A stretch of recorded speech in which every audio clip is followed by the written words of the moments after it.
महोदय, आपका आभार। माननीय सदन के नेता ने 2023-24 का बजट पेश किया। वो कितना हवाई है, यह बात स्वयं मुख्यमंत्री की कही गई अंतिम पंक्तियों में झलकती है। मैं उनमें से दो पंक्तियों को दोहराना चाहूंगा। खोल दे पंख मेरे, कहता है परिंदा, अभी उड़ान बाकी है, जमी नहीं है मंजिल मेरी, अभी पूरा आसमान बाकी है। मैं सम्मान के साथ सदन के नेता का निवेदन करना चाहूंगा।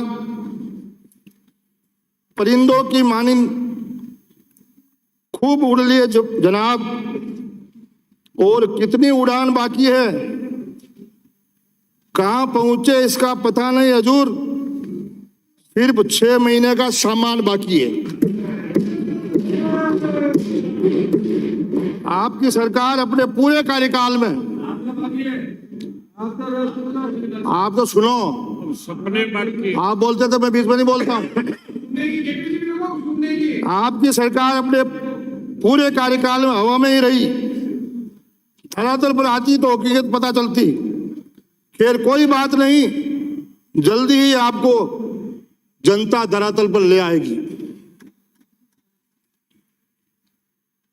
मैं आपसे एक ही निवेदन करूंगा कि मेवाड़ की धरा पर सुहागवाड़ा में आपके नेता आए थे और 1 से 10 गिनती बोलकर किसानों के 2 लाख के कर्जे माफ कर देंगे बोल के गए थे। आज भी किसान उनके इंतजार कर रहा है। अभी बिजली पर, घरेलू उपयोग पर 100 यूनिट, कृषि कनेक्शन पर 2000 यूनिट मुफ्त बिजली की घोषणा की है। अच्छी बात है, मैं सदन के नेता को बहुत बहुत धन्यवाद देना चाहूंगा। लेकिन जब जवाब दे तो सदन के नेता ये बताए कि जब हमारी सरकार थी, वसुंधरा मुख्यमंत्री थी, 10,000 तक का अनुदान किसानों के लिए घोषणा की थी और वो देना प्रारंभ भी हो गया था। लेकिन जब आपकी सरकार आ गई, 3 साल तक वो 10,000 का अनुदान आपने नहीं दिया। अब किसान वो 30,000 रुपए लेने के लिए इंतजार कर रहा है। और आपने जब चौथे बजट आया तब आपने कहा हम 10,000 की जगह 12,000 करके किसानों को अनुदान देंगे।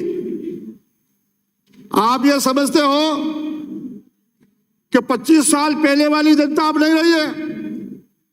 जनता बहुत समझदार है। ये 30,000 जो आपने नहीं दिए ना, इसका का खामियाना आपको 2023 के चुनाव में जनता बताएगी। किसानों को बिजली मिल नहीं रही और बड़ी बड़ी बातें आप कर रहे हो। मैं आपसे एक निवेदन करना चाहूंगा कि आमेठ में आप ही के नेता थे, हीरालाल जी देवपुरा राजकीय महाविद्यालय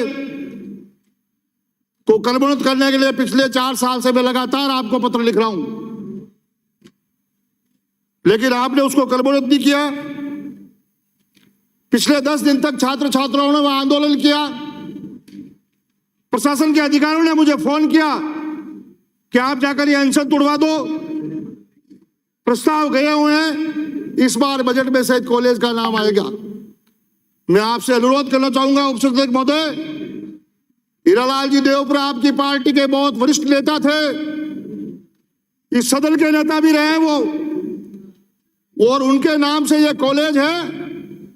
यदि आप पीजी में कर्मोन्नत करोगे तो थोड़ा बहुत आपका क्षेत्र में आने के लिए बोलने का रहेगा।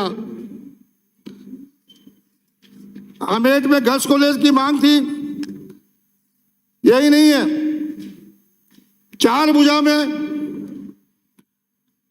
2018 में 30 सितंबर को आपने विशाल किसान सम्मेलन किया था और सरकार के ऊपर यह आरोप लगाया था कि 4 भुजा में आती है वसुंधरा जी और 2 बार उनकी सरकार बन गई। इस बार हमें आशीर्वाद दो, हम आएंगे तो चार भुजा का विकास करेंगे, लेकिन चार भुजा क्षेत्र के लिए जो 4 साल से कॉलेज की मांग चल रही है, वहां की पेयजल योजना के लिए बिड़सलका योजना की मैंने गत बजट में भी बात रखी, मैं आज भी आपके सामने रख रहा हूं। 2018 में DMFT में बिड़सलका को स्वीकृत कर दिया गया था। सरकार बदलने के बाद 19 में आकर के आपने उसको स्वीकृत बिड़सलका को निरस्त कर दिया था। मैं आपसे विशेष तौर से अनुरोध करना चाहूंगा कि आप मुख्यमंत्री जी इस पर ध्यान दें। उसमें स्वयं मुख्यमंत्री जी भी थे, पूर्व मुख्यमंत्री पायलट साहब भी थे, स्पीकर साहब भी थे और आपके नेता राहुल जी भी थे। और उस चार भुजा की तरह पर यह संकल्प लिया था कि यदि हमारी सरकार आ जाएगी तो इतना विकास करके इस क्षेत्र में बताएंगे। लेकिन आज वो जनता याद कर रही है, समय जा रहा है, 6 महीने बाद जब आओगे ना तो इसका जवाब मांगेगी वह क्षेत्र की जनता। निश्चित तौर से गत 4 साल के बजट में मैंने यह महसूस किया है कि राज्य सरकार शायद यह भूल चुकी है कि राजसमंद जिले में 4 विधानसभा है। उन्हें केवल नाथद्वारा और भीम दिख रहा है, कुंभलगढ़ और राजसमंद विधानसभा क्षेत्र पे इनकी कोई नजर नहीं है। निश्चित तौर से यह झलक जनता देख रही है। और उसी तरह मैं आपको एक उदाहरण देना चाहूंगा कि भी केंद्र सरकार का बजट आया था। केंद्र सरकार के बजट में कुंभलगढ़ से कलिया आतरी सड़क, प्रधानमंत्री सड़क योजना में 14 किलोमीटर 11 करोड़ 56 लाख की सड़क जो स्वीकृत हुई है चिकित्सा मंत्री जी। वह सड़क मेरे से चुनाव में जो लड़ते हैं प्रतिद्वंदी आपके पूर्व विधायक गणेश जी परमार के गांव में होके जाती है। इसको कहते हैं सबका साथ और सबका विकास। 11 किलोमीटर पे 14 करोड़ रुपए स्वीकृत हुए हैं। यह निश्चित तौर से यह होता है कि एक जैसा विकास कौन कर रहा है, केंद्र सरकार कर रही है, राज्य सरकार कर रही है। यही नहीं, चार भुजा से ऊपरी ओडन नाथद्वारा तक 838 करोड़ रुपए मेगा हाईवे पर स्वीकृत हुए हैं। वो स्पीकर साहब की विधानसभा में और मेरी विधानसभा में होकर गुजरेगी।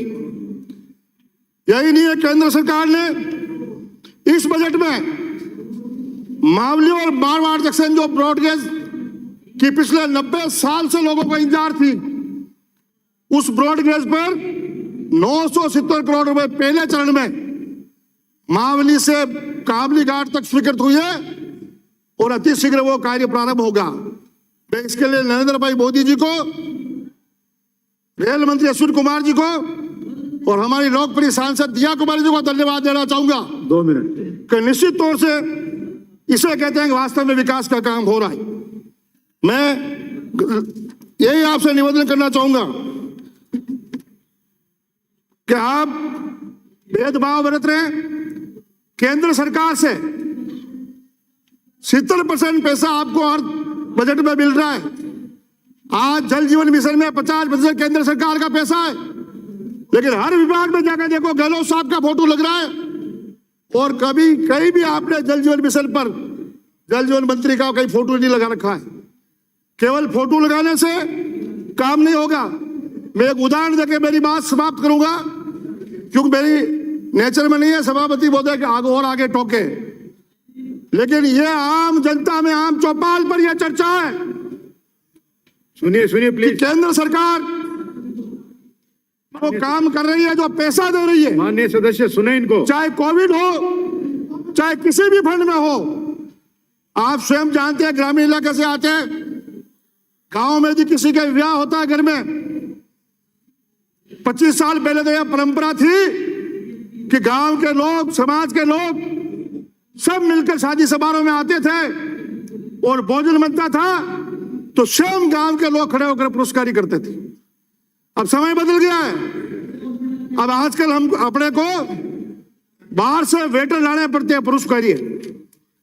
तो निश्चित तौर से मैं दावे के साथ कह सकता हूं कि आज गांव की चौपाल पे चाहे महिला हो, कोई व्यक्ति हो, किसान हो, सब ये कह रहे हैं माल नरेंद्र मोदी भेज रहा है और अशोक गहलोत केवल राजस्थान में पुरुष का एरिया है। थैंक यू माननीय सदस्य। सारा पैसा जो आ रहा है आप केवल केंद्र सरकार का पैसा का उपयोग कर रहे हैं। इसलिए मैं इस बजट का विरोध करता हूं और आशा करता हूं कि इस बार राजसमंद जिले में आप कुंभलगढ़ विधानसभा में कुछ देकर 4 भुजा में आने जैसा हो। बहुत बहुत धन्यवाद। श्रीमती मनीषा पवार।